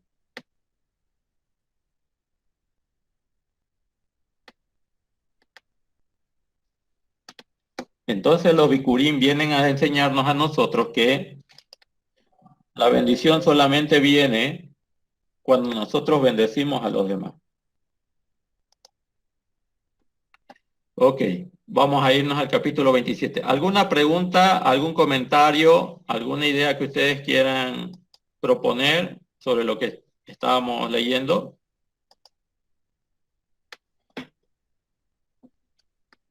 Preguntas, aportes. Si tienen una opinión diferente, también es bienvenida. Hermana Shalom. Shalom. Yo quería preguntarle, este precepto del Bikurim, que ahorita no podemos aplicarlo, digamos, por así decirlo, pero sí es conveniente practicarlo para que vayamos acostumbrándonos, como usted decía. Y esto es una vez al año, ¿no es cierto? Y la sedacá, que ese es otro precepto también, que eso es, o sea, ¿cómo aplicaríamos estos dos preceptos? Este entiendo que es una vez al año. Y el otro, la sedacá que damos al necesitado también, es una ofrenda para el necesitado. Muy bien, gracias por la pregunta. Sí. Bueno, en los Bikurim solo participan los hombres. Es vinculante. Si hubiera templo, estaríamos todos los varones obligados. Absolutamente todos obligados. Las mujeres también pueden participar, obviamente, si lo desean. No están obligadas, pero sabemos que nunca se quieren quedar atrás y siempre participan, y eso es muy bueno. Esto es un precepto. Lo de las primicias es un precepto cuando si viviésemos en Israel y somos agricultores, ya lo hemos dicho, los primeros frutos no los comemos. Es más, la Torá establece que el primero, segundo, tercer año no podemos comer ni de las primicias ni de los frutos que dan nuestros árboles. Recién en el cuarto año disfrutamos de los frutos. Pero cada año vamos a tener primicias. Las primicias no nos corresponden a nosotros, son para los necesitados, es para los bikurim. Cada varón tiene que separar el fruto, ponerlo en un cesto. Ahora, si el fruto da en una temporada y hasta que llegue Sukkot se puede echar a perder, lo que tiene que hacer es vender esos frutos, y el dinero que va a cuantificar lo tiene que guardar para ir a entregárselo al Kohen Gadol. Esto es una misvá. Esto excede el tiempo y el espacio. Ahora, aquí participan obligatoriamente los varones. Las mujeres, como dije, es optativo. Si lo desean, sí, y si no, no pasa nada. El asunto de la sedacá que nosotros damos en la comunidad permanentemente, eso es una buena cualidad del pueblo. Ahí participan hombres y mujeres como lo expresan en su intención, en su corazón. Y bueno, en realidad nosotros, como nos reunimos solamente en Shabbat, en realidad la sedacá podemos recogerla antes de empezar la recepción del Shabbat, y luego cuando termina Havdalah poder repartir a los miembros de nuestra comunidad que más lo necesiten, porque le estamos ayudando. Ese tipo de sedacá, eso es sedacá, y eso es permanente, eso no tiene límite. Es más, nosotros sabemos que no hay límites para la misericordia, y tenemos que tratar de imitar al Eterno en su cualidad de misericordia. La sedacá es justicia, no debemos, algunos traducen como caridad, pero en realidad es justicia. Y la sedacá, hay niveles de sedacá, no sé si se acuerdan, hay 7 niveles de sedacá: el que da para saber a quién lo da, el que da, y el que da sin querer saber a quién lo da o para qué lo da. Ese es el mayor acto de sedacá. La sedacá no es lo mismo que los bikurim, pero el propósito es el mismo. La sedacá puede darse en cualquier instante, en cualquier momento. Cualquier hermano que sea sensible a la necesidad del más desprotegido lo puede hacer en cualquier momento mientras tenga posibilidades. ¿Ya? Y ahí participan hombres y mujeres. Esto no es bikurim. Por si acaso no lo debemos relacionar con los bikurim. Los bikurim es un precepto muy aparte de la sedacá. Los bikurim tienen su tiempo y su espacio consagrado, tiempos especiales. Son tiempos, son santas convocaciones, ¿ya? Tiempos sagrados, tiempos de especial comunión con el Eterno. Pero la sedacá no hay límites para la sedacá. Lo podemos hacer cualquier día del año, cualquier momento, con el que vemos que está necesitado, con nuestro prójimo, obviamente. Y como dijo Rab Shaul, primeramente con los hermanos de la fe, y luego también abarcar las necesidades de afuera. Lo podemos hacer. ¿Ya? Pero la sedacá no tiene límite, no tiene restricción de tiempo ni espacio, y tampoco de género. Lo puede hacer tanto el hombre como la mujer. Y la SEDACA habla muy bien de una comunidad que se preocupa de los más necesitados. Pero Bikurim es un precepto, es una misma. No se negocia Bikurim, ¿ya? Eso es algo que tenemos que cumplir y especialmente en esto forman parte los varones mayores de 20 años. Varones mayores de 20 años llegan a formar parte de los Bikurim. Bueno, no sé si con esa respuesta pudimos atender a su inquietud. Sí, Sí, está bien. Toda la hermano. Hermano, adelante, hermano Víctor. si, por ejemplo, en Israel actualmente, obviamente no hay templo, pero si hubiera, digamos, si hubiera solamente una parte de la población israelita se dedicará actualmente seguramente a la agricultura, al campo, ¿no? Como antes. Mucha población debe ser como nosotros, ¿no? Que tiene un trabajo, un salario, vive en la ciudad, atiende algún negocio, alguna actividad de estudio. En ese caso, las primicias, ¿cómo sería para esa población que no necesariamente se dedica a cultivar la tierra, hermano? Ok, muy bien. Claro, esa pregunta es muy importante porque la Torah dice que ningún varón se acercará al Eterno con la mano vacía y justamente son para estas 3 fiestas de peregrinación, ¿no? Sabemos que las 3 fiestas de peregrinación ordenadas para todo varón de Israel son Pesach, Shavuot y Sukkot. Esas son las 3 peregrinaciones anuales obligatorias que tienen que hacer los hijos de Israel. Pueden ir a una de las 3 o pueden ir a las 3. Mejor si van a las 3. Ahora, esas 3 tienen que ver con Bikurim. Y es como usted dice, como la Torah dice que ningún varón se presentará con las manos vacías, ¿cómo hacemos? ¿Cómo hacemos con los que no tienen terreno para cultivar? Por ejemplo, son ingenieros de sistemas, trabajan en aeropuertos o son maestros en la universidad. No, ¿cómo se hace? Bueno, no hay una regla, por lo menos no la he encontrado, no he sabido, pero en una oportunidad un moreno nos explicó cómo podríamos hacer. El asunto es el siguiente.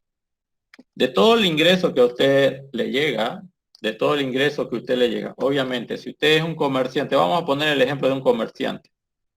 Todo el ingreso que le llega al comerciante es lo que invierte para un producto, vende el producto, tiene que recuperar la inversión y de lo que, o sea, retira la inversión y todo lo que le sobra es lo que le ingresa. De lo que le ingresa, tiene que separar el macer, el diezmo. Vamos a suponer que es un año normal. Es un año, no es el tercer año, un año normal. Todo lo que le ingresa separa el diezmo. Luego le queda el 90% de lo que le ingresó. Obviamente, estamos descontando ya primero la inversión y estamos descontando el macer. Estamos quedándonos con el 90% de los ingresos, que es el total que le pertenece a esa persona. Durante el año tiene 12 meses. Entonces, cada mes esa persona tiene que ir cuantificando y acumulando, por así decirlo, en 12 ingresos. 12 ingresos va a tener. De esos 12 ingresos, obviamente, no se tiene que tomar en cuenta la inversión, ni el macer, ni el diezmo. Estamos hablando del 90% de enero, el 90% que ya le corresponde a esa persona, del ingreso que le corresponde a esa persona, y así cada 90% de los 12 meses. Entonces tiene 12 ingresos al año.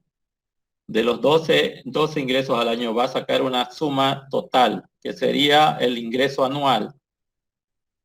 El ingreso anual lo divide entre 12 y una vez que lo divide entre 12 puede decir que la 12ª parte lo puede considerar como un bikurim. De todos sus ingresos netos que le quedó fuera del macer y fuera de, ya obviamente habiendo recuperado la inversión, de todo lo que le corresponde a esa persona, lo divide entre 12. Al dividirlo entre 12, se va a quedar con 11 partes, pero una de esas partes pueden ser las primicias y lo puede presentar una vez al año. Eso fue lo que nos explicaron, eso fue lo que nos explicó un moré que vino de Venezuela, que es una manera, no es la única, pero es una de las maneras de practicar los bikurim. No sé si se entendió, estimado hermano Víctor. Sí, hermano. A ver, supongamos que hay dos personas, ¿no? Dos personas en la comunidad. Uno tiene un hijo y otro tiene 8 hijos. Si ambos trabajan en la misma fábrica, digamos, de zapatos, uno tiene un sueldo y el otro sueldo, pero uno tiene un hijo y el otro tiene 8 hijos, ¿no? Sí. Entonces, eso es un poco mi pregunta, hermano. No, mire, todo esto que se hace de los bikurim es para que Hashem bendiga a su pueblo. El que piensa en el pobre, cuando él clame, también Hashem lo escuchará.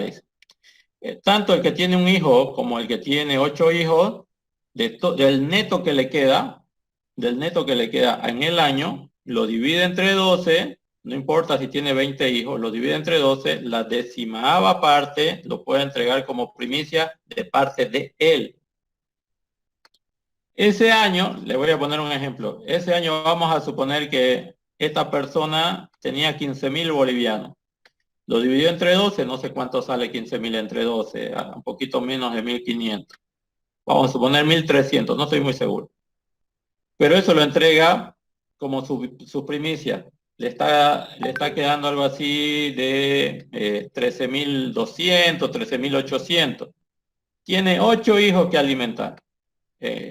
Bueno, le aseguro que para el próximo año ya su ingreso no va a ser de 15.000. Con seguridad que se va a disparar a 20, a 17, 18. Y cada vez que lo vaya haciendo con la cabana, con la intención adecuada, la bendición de Hashem va a estar ahí. Nosotros no debemos... los que vivimos por Torah vamos a ser bendecidos. Si hoy nuestro macer son $200, quién sabe, de aquí a unos 6 meses, de aquí a un año, su macer de usted va a ser $400, porque usted por Torah está cumpliendo y por Torah va a ir siendo bendecido. Entonces, si usted tiene 8 o tiene un hijo, pero cumple, como lo dice aquí, el que presenta los bikurim, que él lo trae sin haber tocado nada de eso, ni aún en su momento de necesidad, para cumplir los preceptos del Eterno, entonces Hashem lo va a bendecir. Y su macer o su primicia ya no va a ser de 1.300 para el otro año, puede llegar a ser 2.000, 1.700. Pero los que por Torah vivimos, por la Torah también vamos a ser bendecidos. No sé si se entiende la idea. Esto es proporcional a la obediencia. ¿Ya? Ahora, si yo digo, no, yo tengo 8 hijos, no puedo dar esta cantidad, daré menos, pues ya no está cumpliendo. Entonces ya no tiene bendición. Para el otro año seguramente va a ser lo mismo, va a tener el mismo ingreso y nunca va a haber la bendición del Eterno en su vida esa persona que piensa de esa manera. Nosotros tenemos que vivir la Torá simplemente. ¿Ya? En este capítulo se habla acerca más adelante en el 27 y en el 28, de las bendiciones, de las consecuencias de la obediencia y de las consecuencias de la desobediencia. Y el Eterno dice que si nosotros obedecemos sus preceptos, las verajot, las bendiciones nos van a alcanzar. Tenemos que ir a buscar, no tenemos que ir a alcanzar. Yo, como dijo el Mashiach, tengo que preocuparme por establecer el reino de Elohim y su justicia. Yo no tengo que buscar la bendición, sino que la bendición me tiene que alcanzar de acuerdo a mi comportamiento ético de la Torá. Entonces, si esa persona tiene 20 hijos, no importa, cumpla la Torá y va a ver cómo el Eterno va a bendecir a esa persona. Pero si no cumple la Torá, el próximo año va a seguir en la misma situación o peor. Y bueno, Con esto no queremos decir que tenemos que forzar a que el Eterno nos bendiga, ¿no? Pero si hacemos la cosa correcta, es muy probable que el Eterno nos bendiga. Y si no nos bendice, porque nos está probando. Y la bendición que se viene más adelante va a ser mucho mayor si soportamos la prueba. Pero para ser bendecido, yo tengo que pensar primero en el pobre. Tengo que pensar primeramente en el más desprotegido. ¿Ya? Eso es muy importante. Bueno. No sé si hay alguna otra pregunta. Continuamos con el capítulo 27.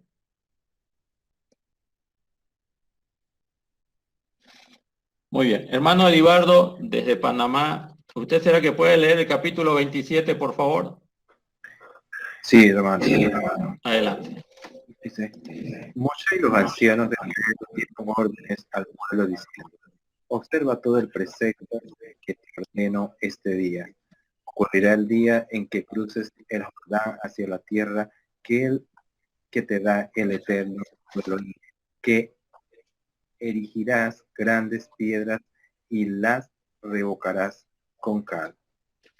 Inscribirás sobre ellas todas las palabras de esta Torah cuando cruces, para que puedas entrar en la tierra que te da el Eterno tu Elohim, una tierra en la que fluye la leche y la miel, tal como te dijo el Eterno, el Elohim de tus antepasados.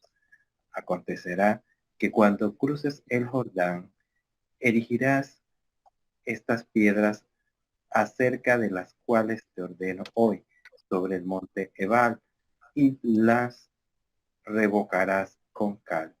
Allí construirás un altar para el Eterno tu Elohim, un altar de piedras, no levantarás hierro sobre ellas. De piedra enteras construirás el altar que el Eterno tu Elohim, y atraerás sobre él ofrendas ígneas al Eterno tu Elohim. Sacrificarás ofrendas de paz y las comerás allí, y te alegrarás ante el Eterno tu Elohim. Escribirás sobre las piedras muy claramente todas las palabras de esta Torah. Muy bien. Hasta ahí, mi hermano, de momento. Vamos a quedar un momentito en esta parte. Hermano, Bueno, una pregunta. Sí. En el pasaje mencionaba la palabra prosélito. ¿Quién es un prosélito? Prosélito creo que era. Prosélito es aquel que se quiere, es alguien que no es del pueblo de Israel, pero al recibir enseñanza se convierte, se empieza a venir a formar parte de la comunidad. Un converso, es un prosélito. ¿Has entendido? Sí.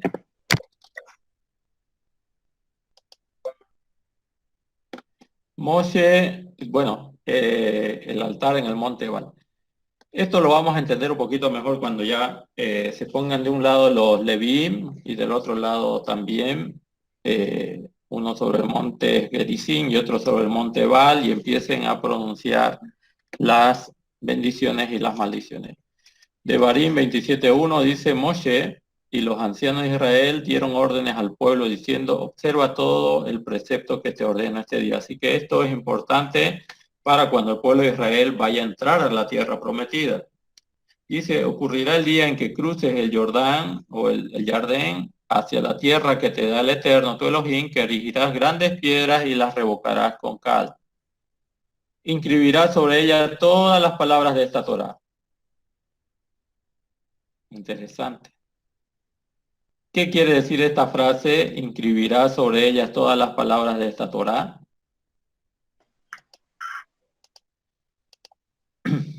Antes entendemos nosotros que no habían tantos pergaminos como para escribir.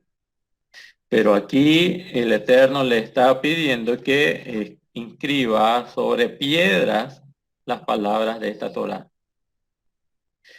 Ok. Más adelante, vamos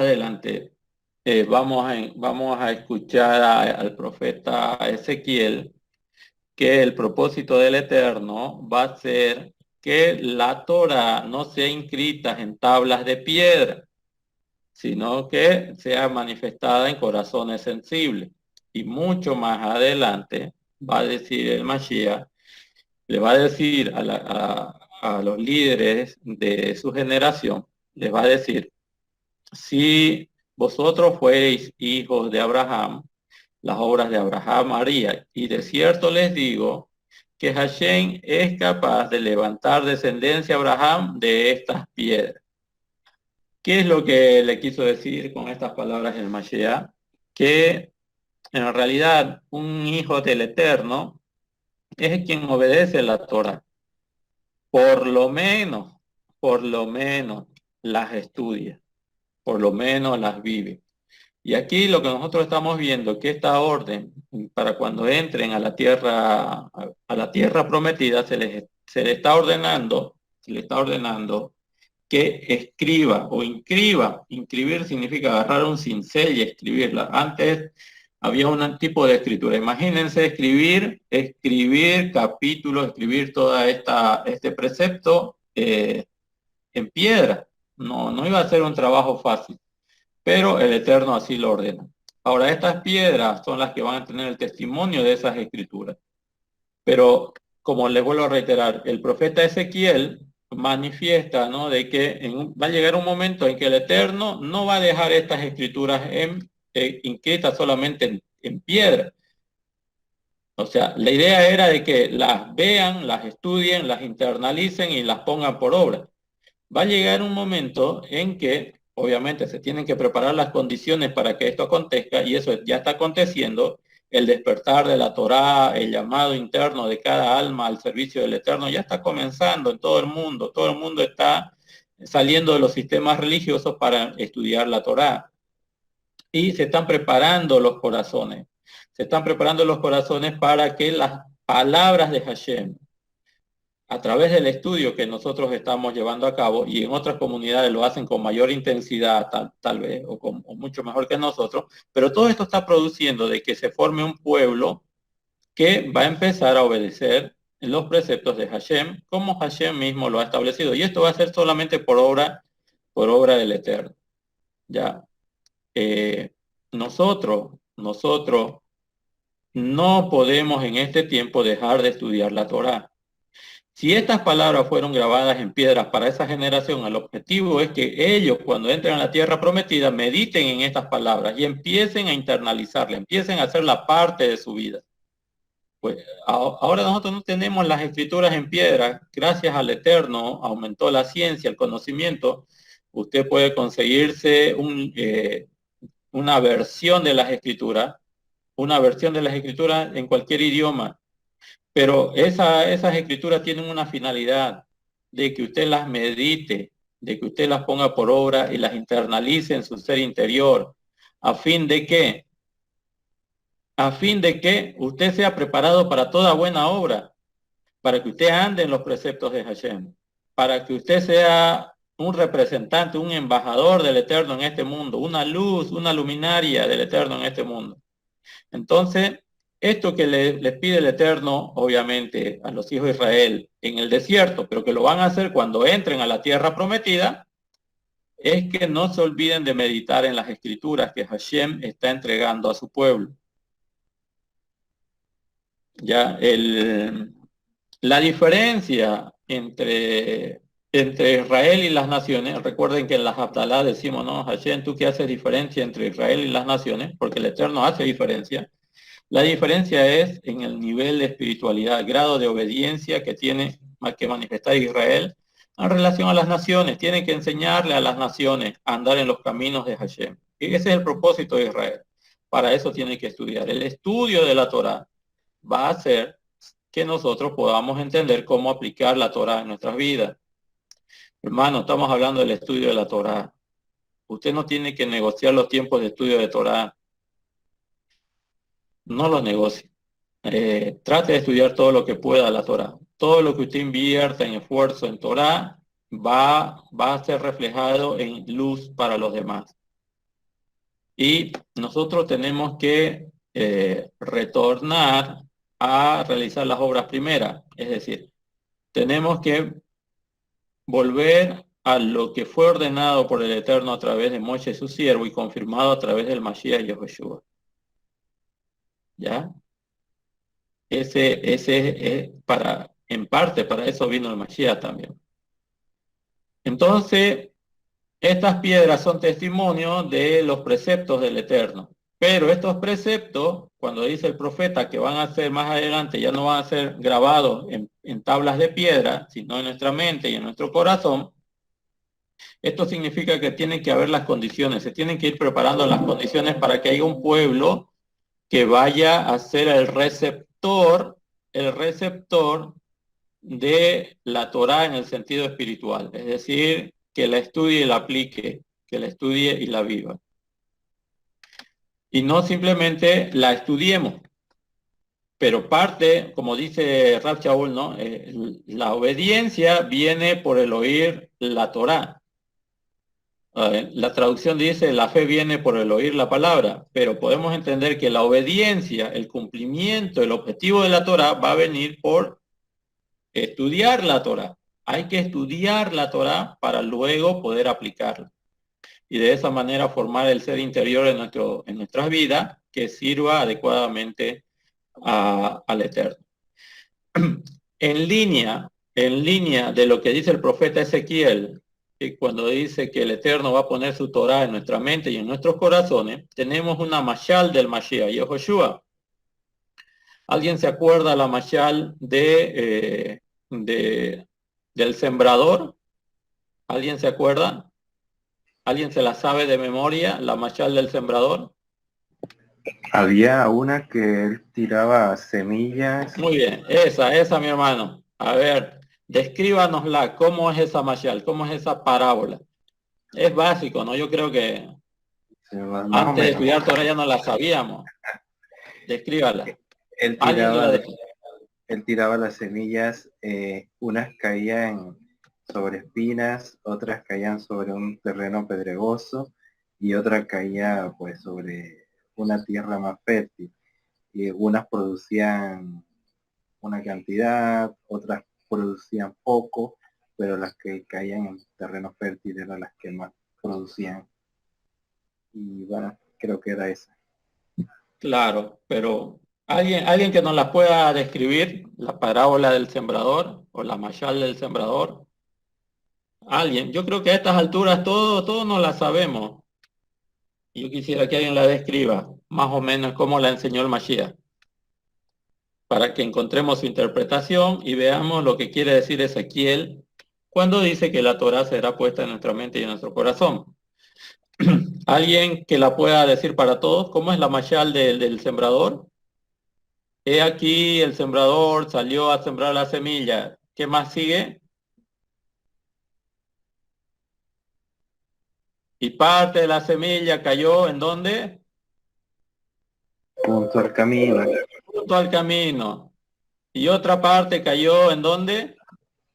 Pedregales. Entre pedregales. Otra parte cayó ¿en dónde? Entre espinos. Hermano Miguel, ¿qué dice? Exactamente, entre espinos. Pero, dice, pero, otra parte cayó ¿en dónde? En buena tierra. En buena tierra. Tierra fértil. En una tierra fértil, obviamente, en buena tierra.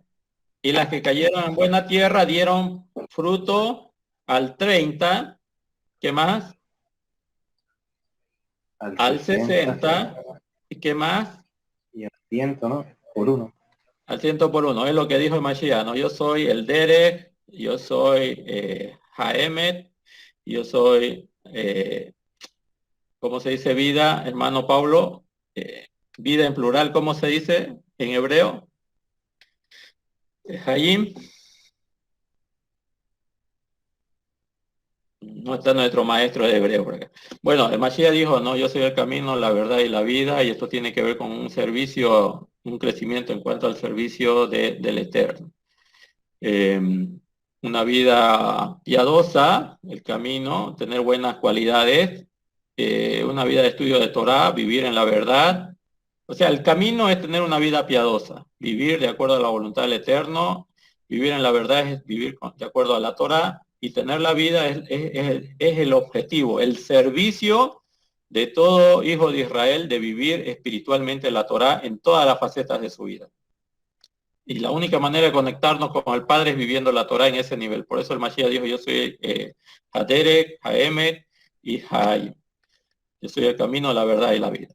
Bien, eso es 30, 60 y 100%. Y esos frutos solamente se van a producir en las semillas que caen en la buena tierra. Pero vamos a ponerlo en un contexto así. Todos sabemos quién es el sembrador. Pregunto a la sala, ¿quién es el sembrador? ¿Quién es el sembrador? ¿Qué dice el Mashiach? Cuando interpreta la parábola, porque inclusive sus talmidín estaban muy entusiasmados con entender qué es lo que significaba esa mashal. ¿Qué dice él? ¿Quién es el sembrador?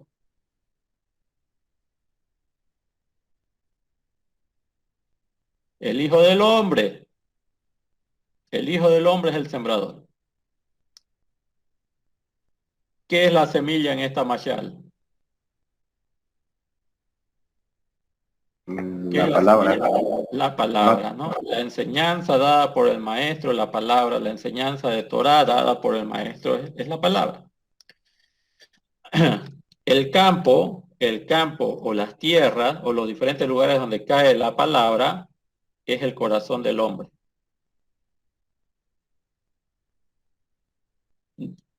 Quiere decir, escuchen muy bien esto, hermano. Ustedes saben la parábola de las 10 vírgenes, ¿verdad? De las 10 vírgenes, ¿cuántas eran prudentes y cuántas eran insensatas? 8 y 2.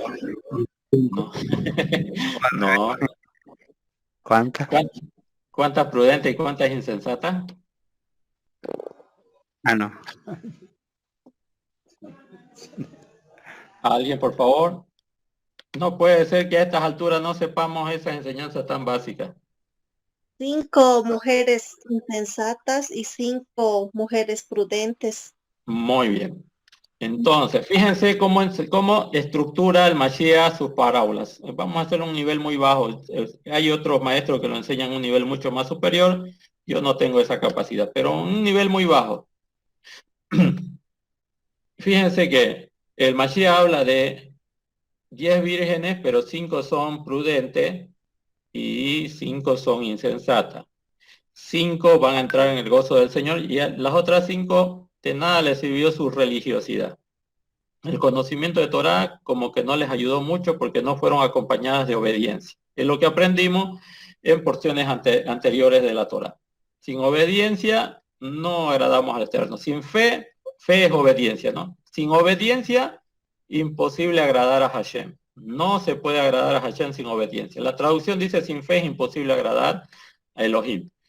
Si no hay obediencia, hermano, por más conocimiento que usted tenga, si no tiene obediencia, imposible agradar al Eterno. No se puede. Bien, fíjense cómo es la estructura. 5 prudentes, 5 insensatas, las 5 entran y las otras 5 no entran. O sea, ahí el Eterno sabe hacer distinción entre la luz y las tinieblas, entre Israel y las naciones, entre el creyente y el incrédulo, inclusive a lo de la Odisea le dicen, ustedes son tibios, o sea que para el Eterno no hay términos medios, o se es pueblo, o no se es. No podemos estar jugando nosotros, cavilando entre dos posiciones, como dijo Elías. No cavilemos entre dos caminos. Decidámonos, si el Eterno es Elohim, sirvámosle, si no, no le sirvamos, pero no nos engañemos a nosotros mismos, porque el Eterno sabe distinguir luz y tiniebla. Luz y oscuridad lo sabe hacer, desde el principio lo tenemos establecido así.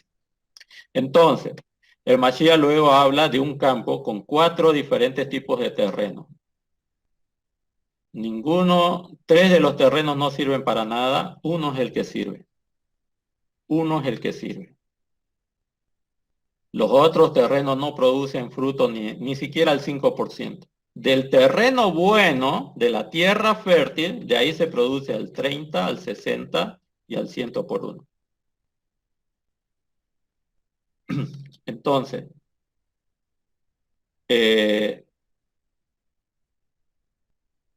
para que lo entendamos así. Las 5 prudentes son los creyentes en Mashiach. Las 5 prudentes son los creyentes, los obedientes, los que siguen sus enseñanzas y se conectan con el Padre, porque a través de sus enseñanzas nosotros podemos agradar al Padre. De la observancia que tienen los talmidim de Yehoshua, se agrada al Padre, porque viven la Torah. Lo que también tenemos que visualizar, que estas cuatro terrenos diferentes representan a esas 5 vírgenes, a esos 5 creyentes. La palabra es lanzada sobre los creyentes. Si 5 representa el 100%, por una parte, las 5 prudentes representan el 100%, el terreno, 4 tipos de terreno representan el 100%. Ahora, de esas 5 prudentes, de esas 5 personas creyentes, que vamos a trasladarla ahora al terreno, que serían los 4 terrenos, solamente el 25% de esas 5 prudentes es la que va a dar fruto. No todos van a dar fruto. Entonces lo que podríamos decir que de esas 5 prudentes solamente dos estarían dando fruto. Y de las 10 vírgenes solamente 2 llegan al objetivo. Por eso cuando le preguntaron al Mashiach, maestro, son muchos los que se salvan, y él dice, a la verdad, esforzados por entrar por la puerta angosta.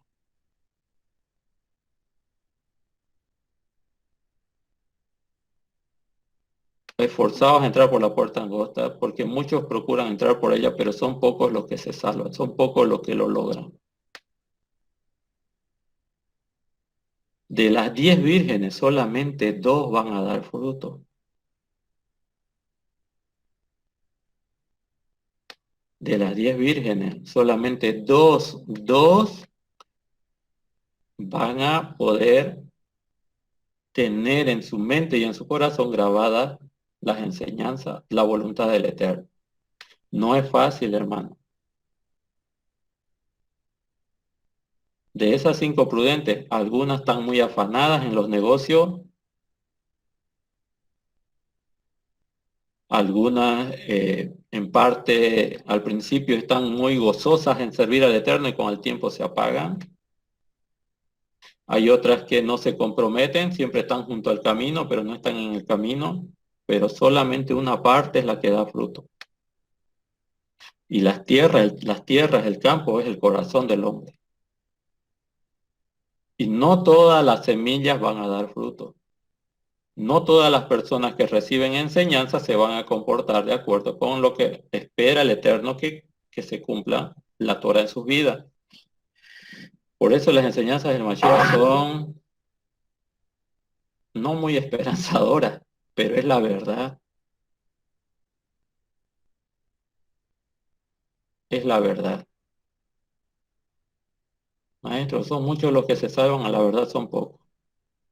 Lo dijo él textualmente.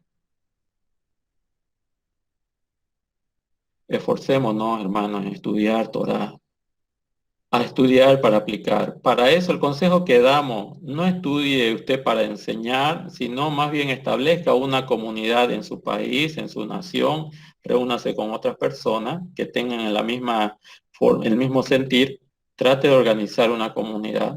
No necesita alquilar un local, pueden hacerlo en su casa y empezar a comprometerse con la Torah. De esa manera es mejor 2 que 1, dice Mashiach. Porque si es 1, cuando se cae no hay quien lo levante, pero si son 2, el uno cae y el otro lo levanta y continúa. La Torá nos enseña que el Eterno no viene por las personas individuales, viene por un pueblo. Para crecer, hermano, usted tiene que relacionarse con otras personas, tienen que avivarse el fuego entre varias personas y vivir en comunidad de la Torá hasta que venga la redención final, y algunos de nosotros, tal vez todos, tal vez no, podamos entrar al Malhut HaShamayim, que es el anhelo de todos nosotros, pero para entrar allá hay que tener el corazón circuncidado, es decir, no tiene que haber desobediencia ni rebeldía, tiene que haber sujeción a la voluntad del Eterno. Entonces, nosotros los animamos a que sigan estudiando la Torá. Estudiemos la Torá para internalizarla, no para saber más que el otro, sino para cumplir el propósito, la obediencia al Eterno. Es mejor hablar poco y hacer mucho, y no hacer, decir mucho y no hacer nada, ¿ya? Entonces, bueno, se ha cumplido nuestro horario. No sé si hay preguntas. Tenemos 5 minutos para algunas preguntas, algunas consultas o algunas ideas que ustedes quieran compartir sobre el tema de la parashá. Está bienvenido. ¿Hay preguntas?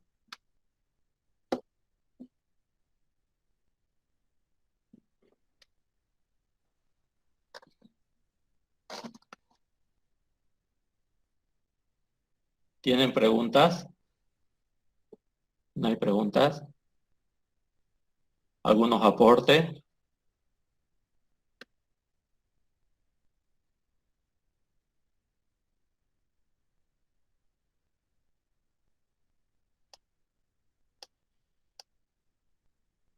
No sé si me están escuchando, creo que no me están escuchando. A ver, alguien que me confirme, ¿se escucha? No estamos escuchando. Ok, muy bien. ¿Preguntas o no hay preguntas o nos retiramos? Solamente una consulta, hermano. Nos Sí. dice que es importante que en este tiempo estemos en oración en Teshuvah, de la noche a la mañana, pues ese momento del encuentro con el Eterno. Esa oración, lo que nazca en ese momento en nuestro corazón, o algo en particular que usted nos sugiere leer Salmo. La vez pasada leí, creo que un documento que usted envió al grupo, y bueno, lo leí en el transcurso ese de la noche. Algo así. Sí, bueno, nos aconsejan los sabios de que podamos nosotros aprovechar el tiempo de la noche, especialmente, como decíamos, entre las 10 y las 5 de la madrugada, para, mejor si es antes del alba, para recitar la Selijot, ¿ya? Porque el atributo de misericordia está muy fuerte, está muy palpable en esos horarios. Sucede que cuando ya amanece, sale el alba, cuando aparecen los primeros rayitos de luz del sol, ya las ciudades están en movimiento, ya hay actividades laborales, está el transporte público, están los sonidos, están las distracciones, está el afán, está la ansiedad. Entonces es muy difícil que nosotros podamos concentrarnos en el rezo.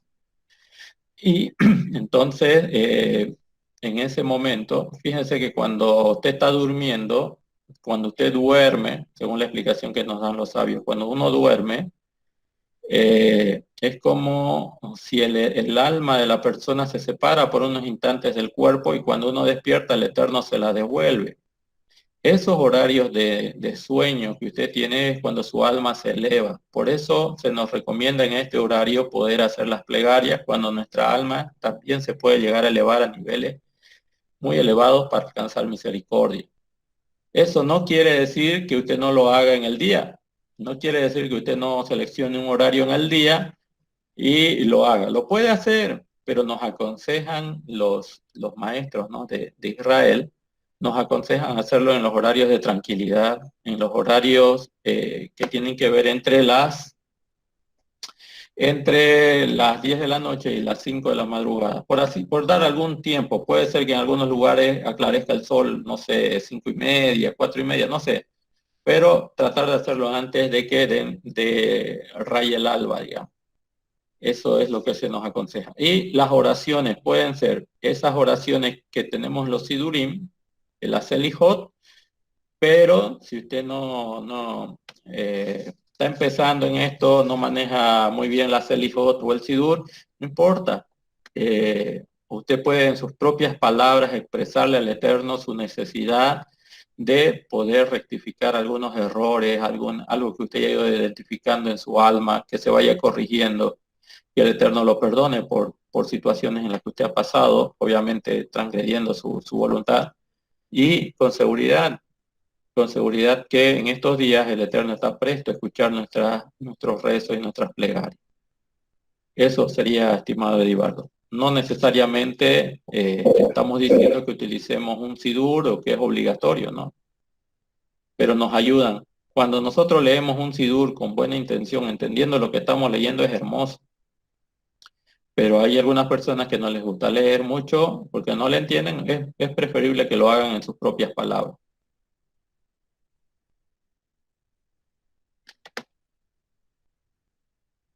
Ok. Muy bien, querido hermano, vamos a quedar en esta parte. 9:30. Los invitamos para el día jueves. El día jueves, si podemos, vamos a abarcar el capítulo 27 y 28 acerca de las consecuencias de la obediencia y las consecuencias de la desobediencia. Así que los esperamos el día jueves.